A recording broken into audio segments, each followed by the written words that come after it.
di wax ni tey lu ñu fi wax rek ñu ngi koy wax ci ay kàddoom ndax moom lañ fi teewal tey mu waroon fi yegsi mais nekk ci ay contraintes moo tax mu yebal ñu ñun ñi nga xamante ne ñooy ses adjointes man madame Ben Faye première adjointe ma ñëw teewal ko fi ànd ak la troisième adjointe madame Gracé Diène ànd ak madame Ndak Diop ñu ànd ñëw fii teewal ko fi fas yéene vraiment partager ak yéen cérémonie bi nga xamante ni yéen a ngi toll ci phase pilote bi fas yéene ko yaatal te am naa yaakaar ni aussi li ñu fi gis ak li ñu dégg ni jigéen ñi vraiment def nañ ko ci wàllu formation ci loo xamante ni luy mën a suqali jigéen ñi la luy mën a jëme jigéen ñi ci kanam vraiment dañ koy rafetlu et aussi waa SACO vraiment ñu ngi leen di remercier di leen encourager di wax ni que ni lii yàlla na nekk partenariat bu nga xamante ni au-delà des 6 ans yi ngeen programmé sax muy gën di wéy bu baax a baax parce que amal na njariñ jigéenu Sénégal et en particulièrement jigéen ñi nga xamante ni ñoom ñoo di yeewoo fii nga xamante ni moom moo di commune Yoff parce que nag jigéen dafa nekk pilier bu am importance ci développement kenn mënul dem bàyyi jigéen yaakaar naa ne lu ñuy sóobu bu ñu nee dañu bëgg un pays émergent te jigéen ñi jàppale wuñ leen pour ñu mënal seen bopp jigéen ñi jàppale wuñ leen pour ñu dëgër jigéen ñi jàppale wuñ leen pour ñu mën a taxawu njaboot gi comme nu mu waree yaakaar naa ne pour ñu yegg ci voie de l'émergence dina jafe lool. donc kon bokk dañ leen di remercier bu baax a baax vous avez compris que ni les femmes sont les piliers du développement ngeen ñëw taxaw pour jàppale leen donc on vous en remercie vraiment et que ñu ngi ñaan partenariat boobu gën a law incha allahu taala di féliciter jigéen ñi nga xamante ni aussi ñëpp teew nañ fi jot a bénéficier wu ci formation boobu di wax ni la mairie reste disponible à vous accompagner ci domaine bu mu mënti doon parce que li ñu yitteel mooy ñu fexe ba jigéen ñi ñëpp jëm ci kanam parce que bu loolu amee rek daf ñuy yombal ñun suñu liggéey parce que ci suñu programme liñ ci pàcc bi ci gën pàcc yu ci bari dañ ko jagleel jigéen ñi pour xool naka lañ leen di accompagner ci seen wàllu développement parce que xam nañ ni buñ ko defee li ñu bëgg ci tout tànk yi mooy suñuy doom yi dinañ ko am mais li ñu bëgg ci développement au sein de notre quartier dinañ ko am parce que dañuy wax ni bu kër gu si nekk suqalikoo quartier bi kër yi seq quartier bi yëpp def ko quartier bi dafay daal di suqaliku te quartier bi bu daal dee suqaliku aussi commune bi day daal di suqaliku te ñun liñ ñu fi teg mooy fexe ba commune bi jëm ci kanam kon boog autant lépp lu nga xamante ni moom mooy tax ba à la base ñëpp di sentir boobu avancement ñun dañ ciy jàpp et que ñu ngi leen di wax ñoo ne disponible à ce que lépp lu ngeen xamante ni yéen a ngi si te ñu war ci mën a taxaw pour mu gën a jëm ci kanam jàpp leen ni monsieur le maire mi ngi ci yéen mi ngi ànd ak yéen dina leen ci gunge ba keroog ba ngeen ci yegg fi ngeen ci bëgg a yegg incha allah et tout ça pour le développement de Yoff pour le bien de la population yoffoise asalaamaaleykum.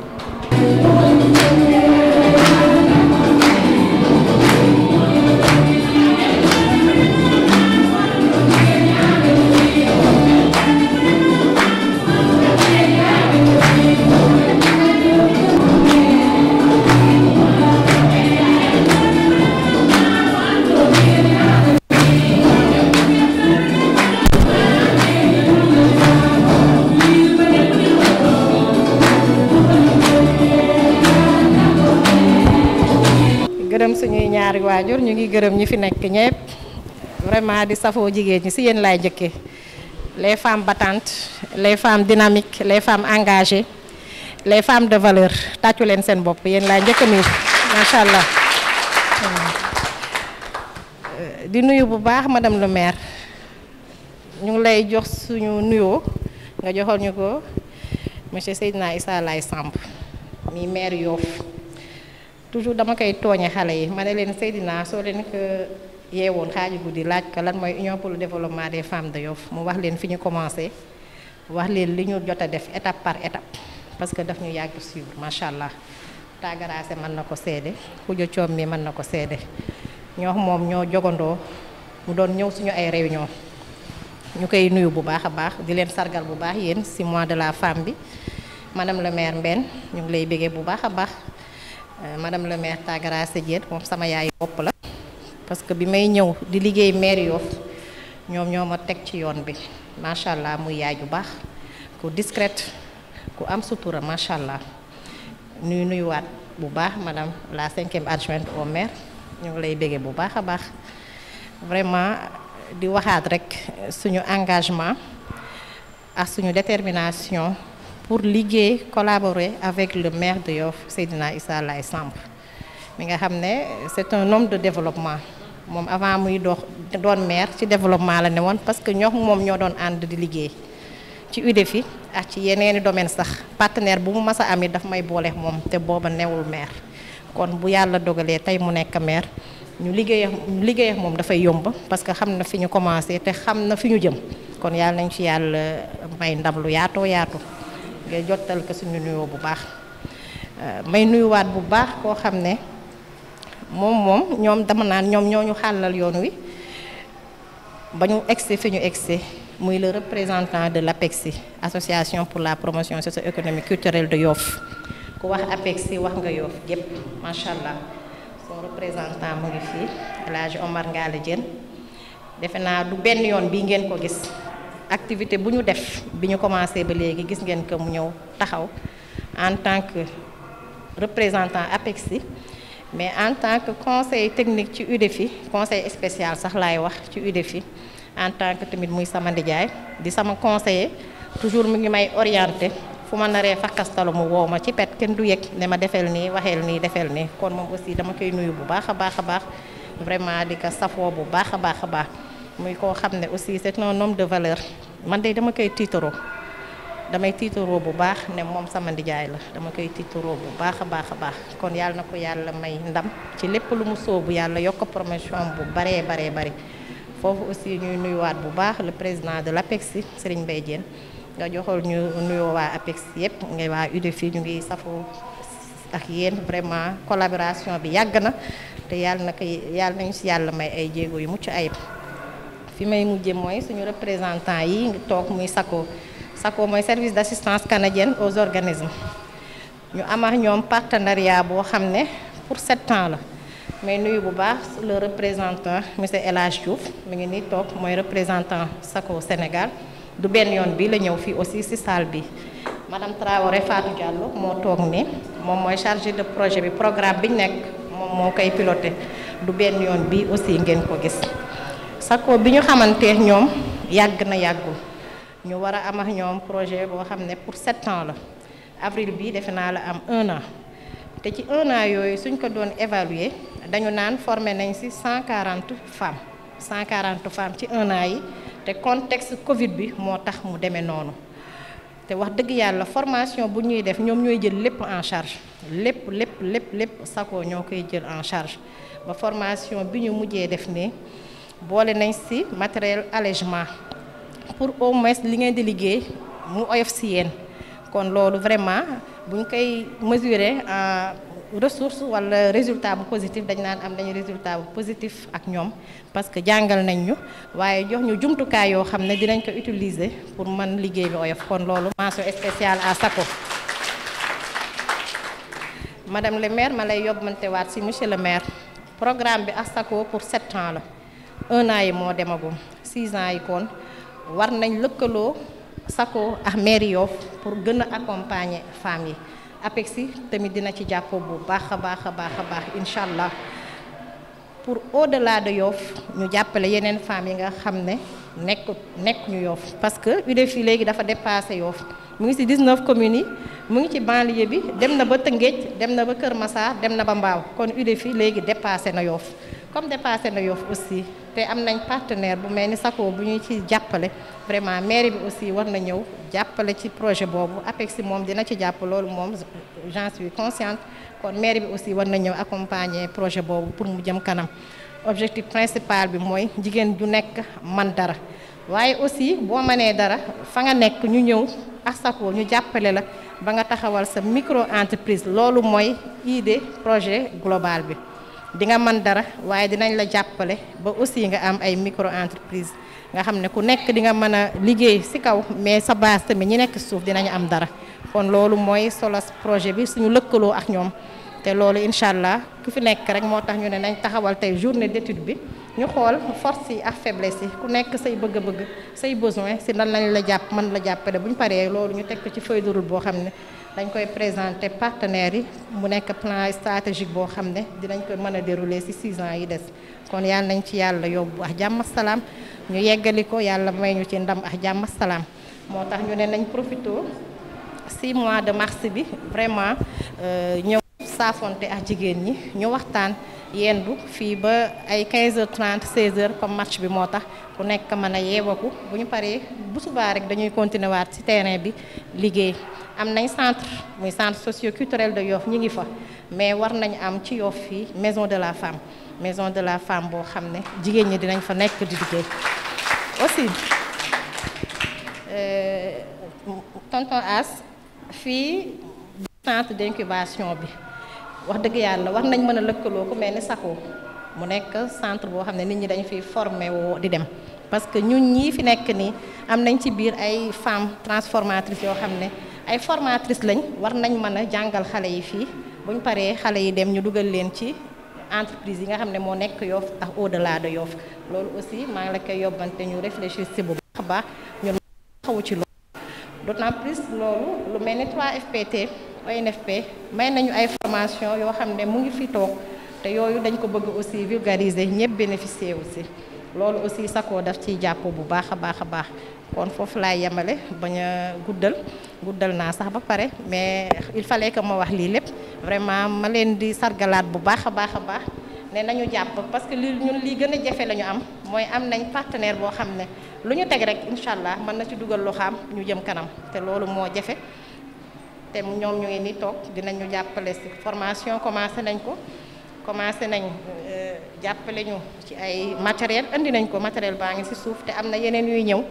moo tax ma ne vraiment nañu jàppante ñoom te xam ne incha allah dina baax kon yàlla nañu yàlla gën a jàppale may ñu ndam ci bés bi. Troisième adjointe et madame le maire 5e adjointe, monsieur le représentant de l'APEXI, madame Mbeng bi nga xam ne moom mooy présidente UDEFI, chers membres yéen ñi nga xam ne yéen a bokk ci organisation bi di UDEFI. Madame le maire tey bi mu ñëwee fii dama kontaan trop pour ñetti yëf. Premièrement déjà daje naa fii ak yéen yi nga xam ne yéen ay équipe bu bees municipal bi yéen ñëpp ngeen nekk ay jigéen ñëw teewal fii monsieur le maire mu nekk première mbégte bi nga xam ne am naa ko ci dajeek yéen yi nga xam ne yéen ay équipe municipale bi nga xam ne yéen a représenté waa Yoff.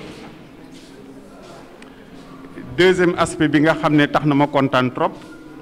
mooy mobilisation bi mais mobilisation bi dafa am ay couleurs yoo xam ne dafa ma neex ndax couleur rouge blanc bi ngeen xam ne def ngeen ko rouge blanc bu baax bi pratiquement mooy couleuru organisation bi bii di SACO mais soo leen ko xoolee tam mooy couleuru organisation bi nga xam ne fa la SACO jóge mooy Canada soo leen xoolee drapeau Canada dafa rouge am benn fleur bu rouge li ci des nekk weex kon mu nekk beneen motif boo xam ne converger nañ ko. Troisième bi nga xam ne tax na ma kontaan mooy non seulement mobilisation bi mais formation bi nga xam ne jigéen ñi def nañ ko mu nekk formation boo xam ne wax dëgg yàlla yàgg naa di encadrer ay jigéen pratiquement ëpp na fukki at mais ni ma gisee ni ñu taxawalee formation fii au niveau de UDEFI Yoff dafa nekk loo xam ne pratiquement rarement laa koy gis tellement les femmes étaient mobilisées tellement le concept ni ñu ko jëlee mu leer la ni ñi formation bi nga xam ne ñu ngi koy def dana nekk loo xam ne dana leen jariñ te ñun soo xoolee ñuy wax organisation canadienne telle que SACO ñun suñu mébét yépp mooy naka la ñuy def ba soqali jigéen ñi tout ce qui concerne l'autonomisation économique des femmes kon nag troisième motif de satisfaction boobu moo tax ma bëgg ngeen tàccu seen bopp d'abord ci fête bi ci formation bi donc am nañu satisfaction bu mag ci loolu d'abord. beneen mi nga xam ne tam motif de satisfaction la mooy organisation bi nga xam ne mooy UDEFI parce que ñun soo xoolee SACO c'est la première fois que ñu liggéey dans une grande ville telle que Dakar. Dakar sax ci boppam mosuñu fi liggéey yu ñu def yépp maanaam ci région yi la ay Kaolack Ziguinchor Kolda Tambacounda ba Kédougou organisation féminine yi ñu encadré yépp pratiquement Dakar mosu ci bokk mais ba ñu dajeek UDEFI aussi rëccuwuñu li tax ñu encadrer une organisation donc dans la ville de Dakar parce que tout simplement on a vu une organisation boo xam ne non seulement que le lead comment on dit ça le lead est excessivement fort, leadership c'est excessivement fort et aussi orientation des activités aussi c'est excessivement précis. Donc loolu dafa nekk loo xam ne tam du ñu le motif de satisfaction la te aussi ñoo gis ne ki nga xam ne moom mooy leader organisation bi muy madame Mbeng wax dëgg yàlla neex na liggéeyal parce que ñun du ñu neexal kenn lépp loo xam ne dañ ko gis ñu xam ne organisation bi mën nañ ci liggéey ak ñoom dañuy liggéey ak moom su nekkee ne mënuñu liggéey ak moom tam ñu ne xam ne ah ñii kat parewuñu pour liggéey ak ñoom kon nag c'était juste pour dire madame la maire que ñun UDEFI def nañ ko partenaire ba pare te jusqu'à présent motif de satisfaction yaa ngi fi kon nag kontaan nañ trop di fekkee maanaam journée bi mu nekk journée boo xam ne dafa coïncider d'une part mu nekk mois boo xam ne mois jigéen ñi la mais également mu coïncider ak loo xam ne tam def nañ ci formation ba pare te tam je pense que peut-être madame Tra mën na ci ñëw ci kanam li nga xam ne moo ñu gën a jox satisfaction mooy maanaam pratiquement vous êtes la première organisation à accéder aux fonds d'innovation parce que ñun dañu am ay fonds yu ndaw yoo xam ne moom la ñuy jox jigéen ñi UDEFI naam moom mujjee ñëw ci suñu partenariat pratiquement moom moo njëkk a jot fonds kon nag am na organisation yoo xam ne nekk nañ ci partenariat ëpp na 6 ans mais UDEFI moom mooy mën naa mooy caat bi waaye moom la ñu njëkk a moom la fond njëkk a génn kon nag loolu ci farlu madame Mbeng la ci leadership am la donc ñu ngi ko ciy gërëm di ko ci sant ne ko nañ continuer noonu ne en tout cas ñu ngi seen gannaaw pour jàppale leen te lépp loo xam ne en tout cas UDEFI présenté nañu ko su nekkee ne suñu kantan may nañu ko daañu leen topp pour mën leen jàppale jigéen ñi au fur et à mesure fi nga xam ne moom laay daanalee nag mooy c'est à vous madame la maire pour vous dire que SACO organisation canadienne la je pense que xam nga ko donc ñun on est financé par la coopération par le gouvernement canadien et dans ce cadre là am na ay pàcc yu bëri au-delà de l'autonomisation économique des femmes dañuy liggéey aussi avec municipalité yi parce que on travaille déjà avec la ville de Dakar donc mais aussi avec d'autres municipalités yoo xam ne comme ay Kédougou gi demee na dañuy liggéey ak ñoom et donc ce serait aussi comme ni ko madame Mbeng waxee ñu am possibilité am benn partenariat boo xam ne ça permettrait évidemment à la commune de Yoff de bénéficier de l'expertise de la ville de Montréal parce que noonu la ñu koy liggéeyee mooy expert ville Montréal yi mën nañ ñëw xool comment ils peuvent travailler avec la ville de Yoff dans le cadre un peu donc de tout ce qui concerne l'encadrement technique, l'aménagement et la gestion urbaine de manière générale, mais également xool aussi les deux organisations naka la ñuy mën a def pour mën a gën a jàppale jigéen ñi mu nekk loo xam ne je pense que soo leen jàppee gauche ñu jàpp droite wala ñu jàpp droite yéen ngeen jàpp gauche daañu mën a gën a am efficacité ci li nga xam ne dañ koy def donc loolu laa amoon daal lu may wax ne en tout cas kontaan naa trop. te je sais que incha allah rabi daañu continuer di def ay formation yu mel nii gën a jàppale UDEFI Yoff gën a def en sorte que lépp lu ñu mën a am pour mën a wone UDEFI Yoff daañu ko wone te man incha allah rabi peut-être avec l'appui de madame Tra daañu mën a xool naka la benn autorité au niveau de l'ambassade mën na am ba mun même bu mu nekk ambassadeur bi mu ñëw ba mën a visiter UDEFI Yoff bu ñu xam lan mooy UDEFI Yoff ak lan ngeen fiy def. loolu am nañu ay possibilités yoo xam ne daañu def le tout en tout cas pour que visite boobu mën a am ci incha allahu rabbi ci li nga xam ne mooy mu ngi suñu kanam Donc, Madame la maire, c'est ce que je voulais dire en termes donc, de petit discours pour vous remercier donc, de votre présence et de la mobilisation de votre équipe. Et pour aussi magnifier, disons, votre élection au niveau de la mairie, nous souhaitons qu'elle soit en tout cas une mandature avec toutes les réussites possibles. C'est l'occasion en tout cas de saluer Monsieur le maire en lui disant que SACO en tout cas est prêt à être à ses côtés pour l'accompagner dans le cadre de ses missions. Donc Madame la Présidente, c'est ce que je voulais dire en termes de discours. maa ngi am kontante bu baax ñëw fii ci jotaay bi waaye dama bëggoon Mesdames les adjointes au maire de Yoff, Madame, Monsieur le représentant du partenaire technique, chers invités et chers récipiendaires, dama bëggoon wax jërëjëf à UDEFI. Jotaay bi ñu ngi ko prévoiroon fële ci bayal bi. Ce matin bu ma yeewoo ma jot benn message bu Madame Mbeng, présidente bu UDEFI, mu xamal ne ma dañ ko mujj indi fii ci centre d'incubation bi à cause d'un décès. Décès boobu nag daf ñu concerne ñun APEXI.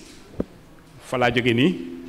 suñu président de la commission économique et entrepreneuriat communautaire moo fi wàññeeku démb. Moo waral man rek ma ñëw parce que délégation la waroon doon ñu ñàkk ko démb ñu denc ko démb fa laa jóge nii ñëw rejoindre jotaay bi. Poste boobu Pape Massamba Fall yoroon ñu gën ko xam ci Maam Thiam te mu fesoon trop ci kuréel yu bari ci Yoff lu mel ni UNAPAS lu mel ni ASC Ndëngaañ lu mel ni Renaissance sportive bu Yoff maanaam lépp luy yëngal dëkk bi rek ma ngi woon ci biir. Loolu moo tax APEXI amul délégation bu ñëw fii ñu dolli di ko ñaanal yàlla fële mu tëdd sa jàmmalaay yàlla na fa am ngërëmal yàlla. Vraiment coono bi mu doon def ci doomu aadama yi yàlla na ko yàlla fay waaw loolu geste bi ngeen def nag ngeen boroon ko def ci bayal bi mu waroon ànd ak yenn xumbute ngeen ne di ngeen ko toxal andi ko fii loolu ñun yëg nañ ko bu baax ñun waa APEXI waaw parce que dafa am ay gestes yoo xam ne yi dafay wane grandeur u nit te moom ngeen def dafay dollu ko nag ci sympathie ak intérêt ak sérieux bi nga xam ne dañ ko doon coller toujours ci li ngeen nekk di def UDEFI yàlla dafa def ñun dañ ko gis muy juddu li madame Mbengue wax dëgg la ku ñemee diisoo la te dañ tollu jamono boo xam ne bii diisoo man dama wax tax ndax warul bokk ci critères yi ñuy noter en termes de bonne gouvernance associative wala lu mu mënti doon bokk parce que jamono bi dafa tar façon tar ba nga xam ne ak lu la yàlla may ci xam-xam ak lu la yàlla may ci pas-pas boo dul diisoo doo ci génn mais man de mun naa seede ci li ma fekke dund ko parce que nag man nit yaakaarul ma lay waxal loo xam ne amul ndijaay laa ci moom c'est vrai mais tooguma fi toogaayu ndijaay ba sa kër ga la bés moo ko gisee muy def loo xam ne moom wax na ko dinaa ko oo ci beneen canal xamal que ne que lii ngay def nii du noonu nii la war a demee nii la war a demee parce que nag ànd balaa neex dañ koy teg ci dëgg di waxante dëgg parce que jayante amul njariñ ay problème rek ngeen di mujj ku ñemee diisoo la gis naa ne aussi ñu ngi cultiver benn loyauté entre ñoom seen membres yi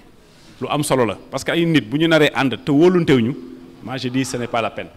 te ci gis naa ne yéen a ngi koy cultiver yàlla neen si yàlla jàppale. bi ma jotee message bi dama gis benn acronyme ñu def approche 5F ma gis femme formation formalisation financement et foncier j'avais envie ma dolli ci 6e F bi muy la famille parce que en réalité bu ngeen gisee APEXI association pour la promotion économique culturelle et sociale de Yoff Yoff yi démb ak tey bi ñu ko soseek léegi mat na 40 ans te mu am particularité dajale dans son comité d'honneur le khalife général des Layènes y a son représentant bu fay siéger l'imam ratib de Yoff jaraafu Yoff ndey ji réewu Yoff saltige Yoff magi Yoff jàmburu Yoff ak fray Yoff loolu dafa am lu ñu ci jublu parce que dañu bëgg plateforme boobu ñu créé muy APEXI lépp li nga xam ne mooy yitey dëkk bi ñu siy taxaw mais li ngeen wax fii à travers les 5F la finalité mooy la famille parce que jigéen yàlla moo ko nattoo mu nekk pierre angulaire bi nga xam ne mooy cellule bi ñuy wax la famille. jigéen bu amee bu laa xalaat boppam dana xalaat njabootam jamono ji ñu toll ay Yoff man duma am benn gêne di ko wax parce que dëgg la kër yu bari jigéen ñi ñoo ko yor da ngay yeewu suba teel gis leen ñu yor seen siwo wala seen panier di dem géej wala di dem marché di jaay pendant ce temps góor ñu bari ñu ngi nekk encore au lit bu ñu demee ba nelaw ba yandoor kële demoon géej ci fajar mooy ñëw jox leen ñu ndekki donc jigéen ku ko dooleel en réalité yaa ngi dooleel la cellule familiale waaw te am na lu ñu daan teg ci deru jigéen ñi di wax ne jigéen ñi dañuy liggéey ba sonn di yàq xaalis bi man de loolu gis naa ci juróomi at yii ñu mujj nii gis naa ay firnde yu ko weddi gis naa jigéen ju bokk ci natt teggi ko fayal doomam mu dem jàngi bitim réew gis naa jigéen ju teggi nattam jox borom këram mu defaraat kër gi donc loolu mënuñu wax ni ñii dañuy yàq waaw yooyu dañ koy citer en exemple di leen jaajëfal liggéey nag baax na waaye balaa neex ànd ak xam-xam damay faral di dégg ñenn ñi di wax dans le communautaire ne ñun action la ñu gëm suñ ko waxee rek mën na leen faites attention action dañ koy xalaat action dañ koy évaluer action dañ koy yeesal waaye loolu xalaat moo koy def xalaat yooyu nag moom la ñu tënk ci lu mel nii session de renforcement de capacité yi nga xam ne moom ngeen di def ñuy jaajëfal bu baax partenaire bi nga xam ne moo leen encadré wax na sànq lu am solo jëmee ko ci maire bu Yoff ñun APEXI keroog bi ñu gisee ak monsieur le maire madame Gracé Diène mu nga fa woon madame Ndoye Gracé Diène ñu koy nuyu bu baax mu nga fa woon am na lu ñu fa waxoon moom la ñu bëgg a feddali ñun dañu gëm ne Sénégal bu ñu bëggee mu avancer au niveau des 557 collectivités territoriales il faut ñu xuus bu baax ci les techniques les politiques d'animation du développement territorial mooy bu ñu yëkkatee benn thème ne dañ ciy liggéey naka la ñuy fexee ba collectivité territoriale bi partenaire coopération décentralisée mooy partenaire bi ngeen gis nii mu toog les services techniques déconcentrés de l'État les démembrements de la société civile ak tout ce qu'il y a système de gouvernance locale moo xam sur le plan religieux wala sur le plan coutumier naka la ñuy àndee ku nekk ci mandarga ya nga yore ak cër ba nga yor ñu mën a liggéeyandoo ci même thème yi waaye bu kenn foog ne kii dafa war a yor développement éducation boppam que la yor bosam déedéet collectivité territoriale noonu lañ koy animer noonu lañ koy développer. Il y a un premier magistrat de la cité c'est le maire de Yoff dañ ko fal ak ñi mu àndal ñu fal leen ñi ci des ñëpp ku ci nekk da nga war a seet yow ban partition nga war a jouer pour que politique bii ñu bëgg a mener ci échelle Yoff sans distinction ñu mën ko mener à bien loolu pour mu nekk il faut ñu respecter les règles de l'animation du développement territorial ñun APEXI foofu la ñu toll dañu bëgg lépp lu ñuy def assurer nañu légitimité ba pare parce que ni ñu organiser woo ñun dans notre comité directeur tous les quartiers de Yoff sont représentés les quartiers traditionnels ak extension bi muy kii kilifa yi fi nekk ci wàllu aada yi fi nekk ci wàllu cosaan yi fi nekk ci wàllu diine ñu ngi ci biir ak ñi nga xam ne dañ leen copté ñu nekk ay personnes ressources bokk ci les organisations majeures madame Mbeng bi moo yore woon la commission économie et entrepreneuriat communautaire dañuy déggante toujours mais au-delà de cette légitimité nag il faut nga nekk en phase avec la législation en vigueur moo tax ñun nous sommes dans une démarche légaliste dañuy xool li état tëral dañuy xool lii commune bi tëral lii ville de Dakar tëral ñu ànd ci ak ñoom moo waral ñuy faral di diisoo di bëgg di gis ak ñoom régulièrement pour que fu ñu toll rek ñu mën a yëgoo ngeen xam ci lu ñu ne ñun ñu xam ci li ngeen ne la ñu ci war laata ngeen di ñu ko wax ñun danañ ko def ne vous en faites pas bu ko defee ñun aussi ñu mën a xam fan lañ leen di interpeller ànd ci nag ak partenaires yi nga xam ne ñoom ñooy salbe wu développement communautaire bu ko defee liggéey bi dana yomb du diis ci kenn te dana jur njariñ bu durable pour la communauté ngeen baal maax loolu daa ci bëggoon wax ñu ngi jaajëfal ñëpp di ñaan yàlla li ngeen jële fii ci xam-xam yàlla na ko yàlla gërëm yàlla na jur njariñ ci action yi nga xam ne di ngeen koy def ñuy ñaan rek monsieur le formateur comme ni ñu ko waxee woon ñun souvent dañuy faral di dem di laaj ñun de wàllu wu ñu ci féete mooy bu ñu yeggee bu ñu jotee ci rapport technique bi wala rapport d'activité bi ñun APEXI danañu seet la nga xam ne mooy suñu wàll ci suivi bi ñu daal di leen aviser ñu daal di ciy ànd bu ko defee liggéey bi ngeen fi def mën a yëwén ci askan wi mën a law ci askan wi ba nga xam ne dana jur njariñ boo xam ne mën nañ ci teg loxo yàlla neen yàlla fay jërë ngeen jëf loolu amul du ko ci wax. Je pense que moom wax na lépp li ñu waroon a wax yëpp wax na ko man li ma bëggoon a yokk rek mooy wax leen ni en tout cas ànd ngeen ak ku jara àndal muy madame Mbengue loolu rek laa amoon tey pour wax leen ndax comme El Hadj lu mu wax sànq mooy kii UDEFI moo mujjee ñëw Sako mais si trois premiers ñi jot financement ci la bokk loolu li ko waral tey moom mooy engagement ak détermination madame Mbengue man moom laay liggéeyal saa yu ma ko wooye heure bu ma ko wooyee daf may uyu te saa yu ñu ko yónnee document ne ko rempliral bu dee guddi la le lendemain dinañ ko jot bu dee bëccëg la balaa ngoon dinañ ko jot donc loolu laa amoon pour rajouter rek ci li sama représentant pays wax ndax xam naa ni moom lu mu fi wax yëpp wax na leen lépp donc tey boo gisee ñu def 1 an rek ak UDEFI ñu former tant de personnes ak contexte Covid bi ñu former tant de personnes et aussi ngeen am ci tuuti financement loolu engagement la ak détermination madame Mbengue ma bëggoon ngeen tàccu ko bu baax a baax. waaw te aussi formation ñu fi def yépp saa yu ma ñëwee pour superviser damay gis ni jigéen ñi ce sont des femmes très déterminées yi nga xamante ne dañoo pare pour liggéey ak sukkali seen gox donc jigéen ñi ñu fi fekk yépp ci durant les formations du am benn caaxaan bu ñu ñëwee dañ leen di fekk ñu sëgg ci seen liggéey loolu moo waral tey ñun ñu sawar a liggéey ak ñoom. waaw ndax liggéey ak nit pendant 1 année ak ku nekk xam na contexte Covid bi lu mu tere ñi ñuy def mais yéen terewu leen def dara lu dul da ngeen sëgg ci seen liggéey ngeen def ko ba mu rafet donc pour vous dire que li fi El Hadj wax incha allah dinañu continuer di leen jàppale ci li ñu mën. waaw lépp loo xamante ne mën nañ ko dinañ leen jàppale ndax gis nañ ni seen engagement gis nañ seen détermination gis nañu lépp li ngeen di def ci au niveau du centre socio-culturel donc loolu laa amoon pour yokk ci li El Hadj wax daal merci beaucoup. maa ngi nuyu ñëpp di ziar ñëpp di nuyu sunu kilifa yi ñu dalal madame Traoré ak ñi nga àndal nuyu madame le maire na ngeen def ñu ngi leen di nuyu bu baax. di leen sant ci teewaay bi nuyu madame Mbengue ak ñi mu àndal liggéey bi ñu ngi leen di nuyu bu baax di ñëw seen taxawaay ma ànd ak tey sama imam Seck di sama wóllëre di sama xarit ma nekk nañ dem mu wettali soxna yi après ñaanal leen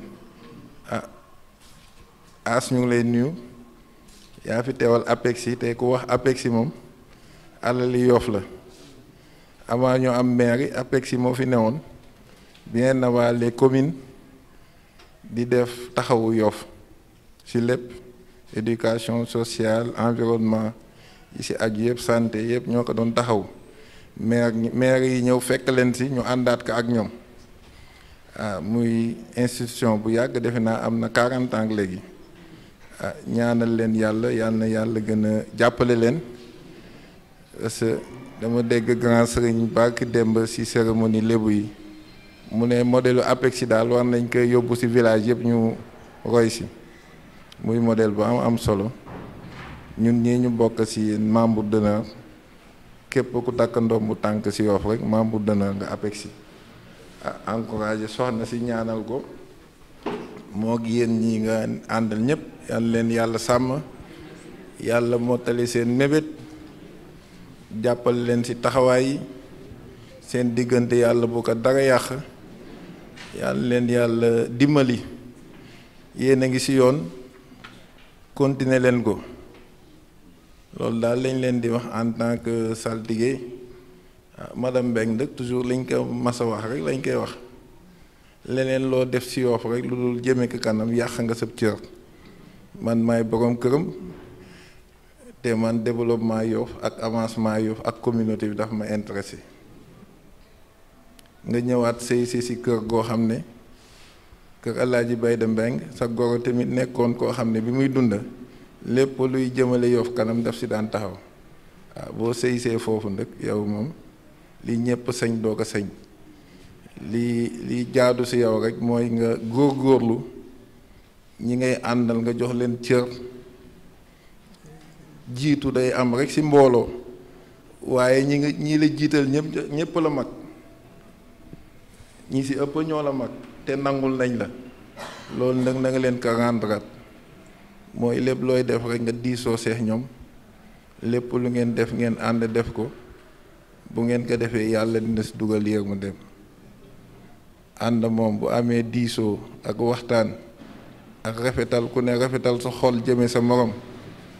lu ngeen dugg rek yàlla dina si dugal ndimbalam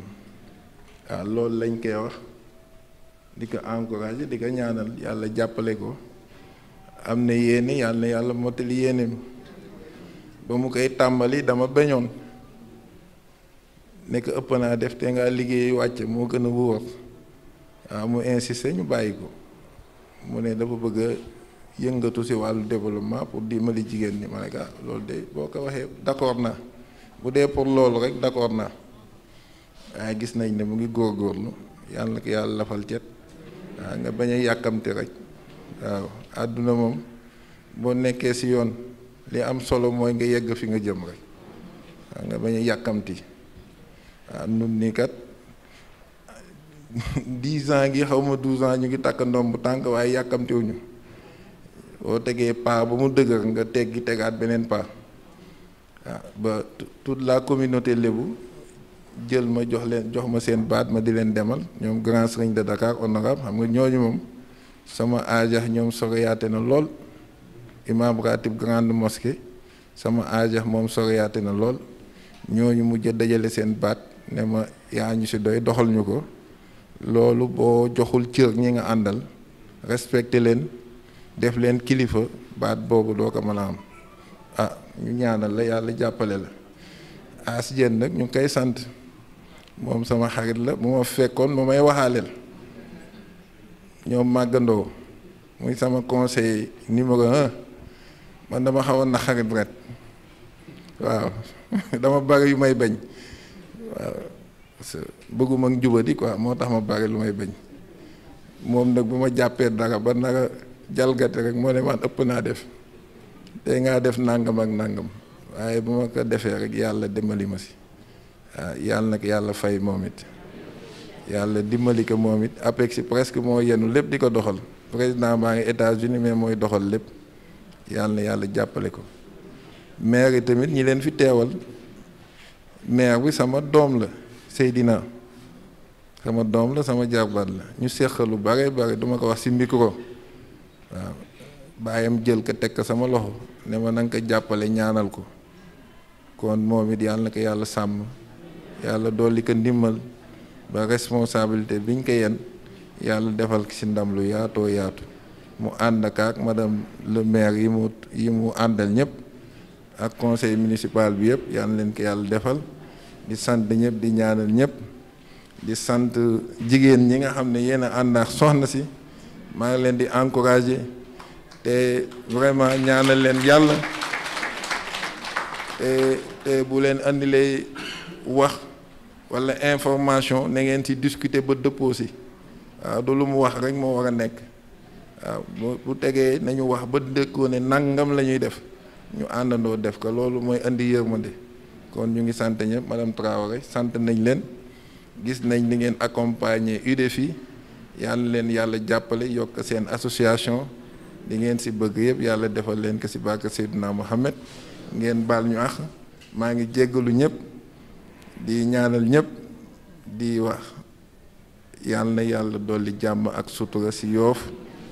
def ko ci Ndakaaru def ko ci Sénégal def ko ci àdduna bi ci barke Seydina Mohamed alayhi salaatu wassalaam ngeen baal ñu ax wassalaam ngeen alhamdulillahi lazi lam yalid walam yulad walam yakun lahu kufuwan ahad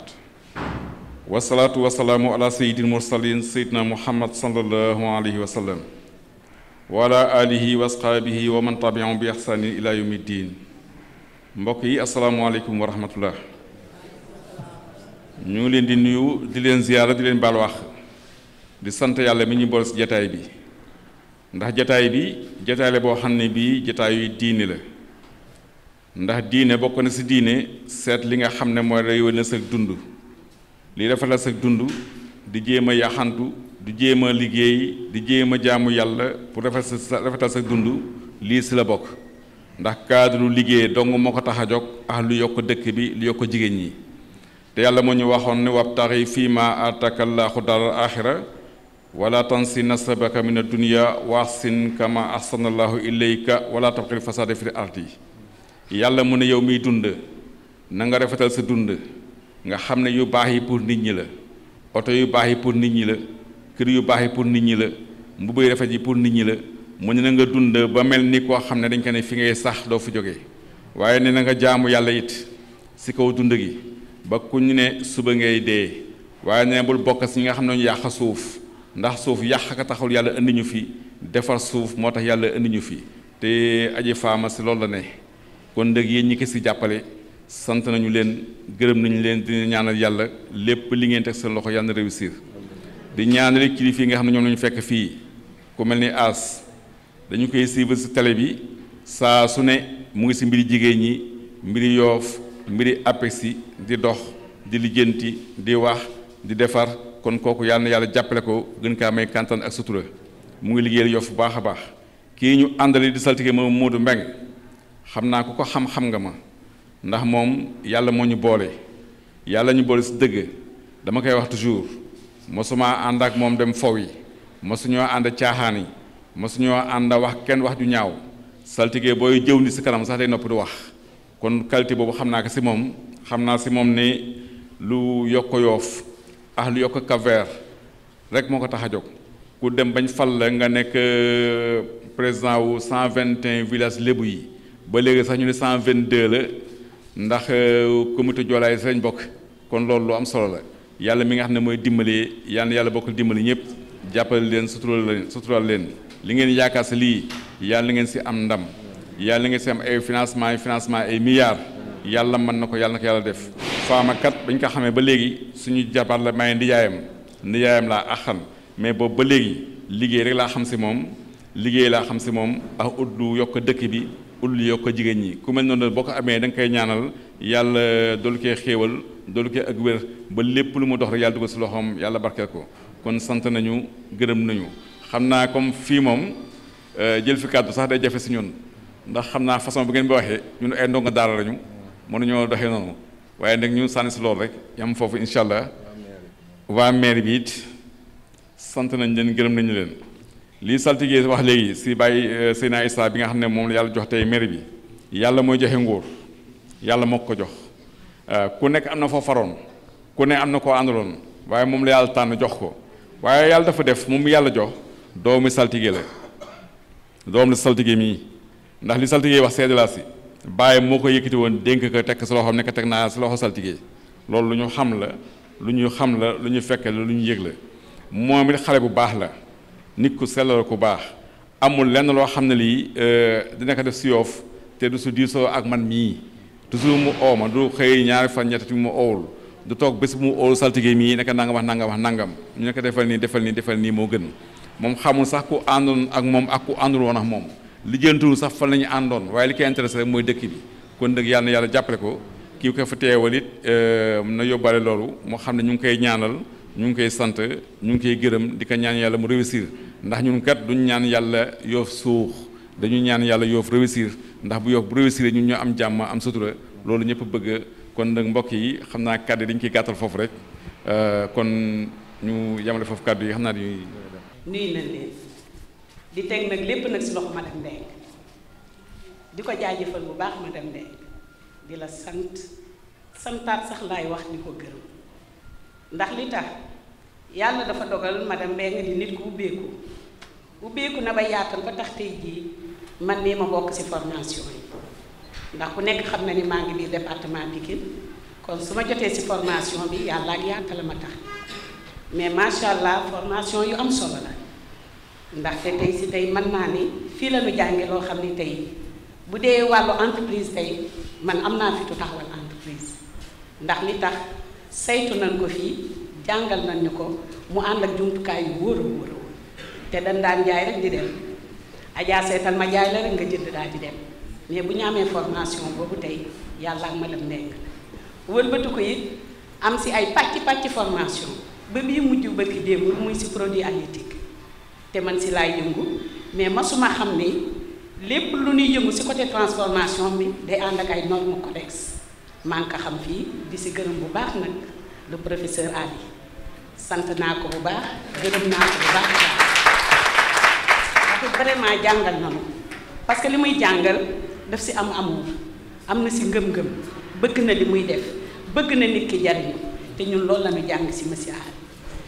macha allah si leen xam sax ne produit bi kenn du transformé produit halieutique boo xam ni du produit bu frais ndax ñu danoo yaakaaroon ni jën bi bu sonnee rek ngay jël transformé ko or que si beesaay bi ngay jël transformé jën bi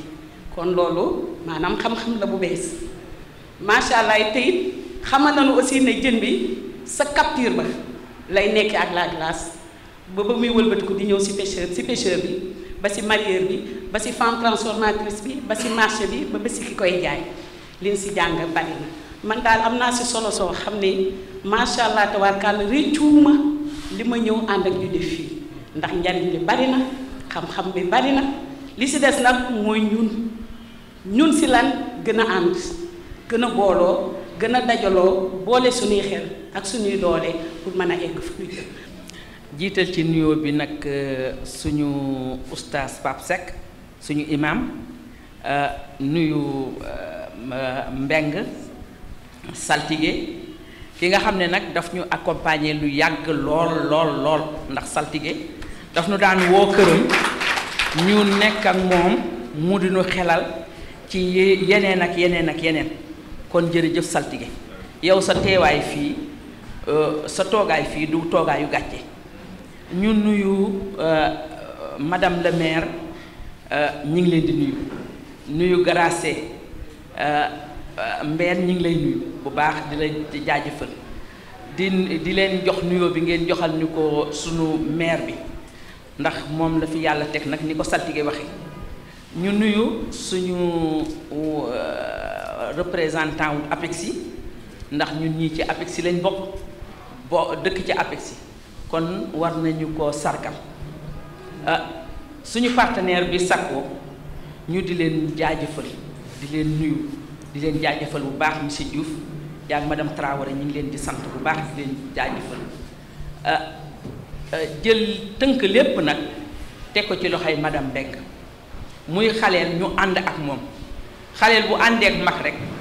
loxo ba dafa set ndax bu loxo ba setutoon xëñ na du ñu ànd ak moom ndax ñu nit am na fu ñu jaar ndax mag li ñu ne ko mag mu ne yàgg na ak yàlla kon loolu moo ñu boole ak moom mu nekk xaleel boo xam ne dafa gëm liggéey ñu ànd ak moom ci loolu te mu yàgg ñu cheminer lu yàgg nag ànd ak moom mu am fulla am fayda fonk nag jëkkëram ji loo wax mu ne la bu ma demee danaa ko laaj saltige bu ma demee dinaa laaj monsieur Mbengue li tax ñu gën ko fonk loolu daf ci bokk parce que ñun ay mag lañu ñoo xam ni yàgg nañu liggéey yàgg nañu nekk ci néegu sëy kon bu xale defee loolu dañuy ànd ak moom ñu ñëw ci li nga xam ne mooy formation mu ñàkk ci kiñaan lool nag ku mu gis ngay dem mu ne la kaay formation indil ñaari nit indil ñetti nit indil kii pour dimbali la ba li nekk ci sa wet nga mën leen a utal métier ndax nit métier góor métier jigéen métier ndax boo amutee métier loo bëgg a def du mënoo ko def formation yi ñu indil njëriñ am ci lool ndax lu mu néew boo delluwaatee sa kër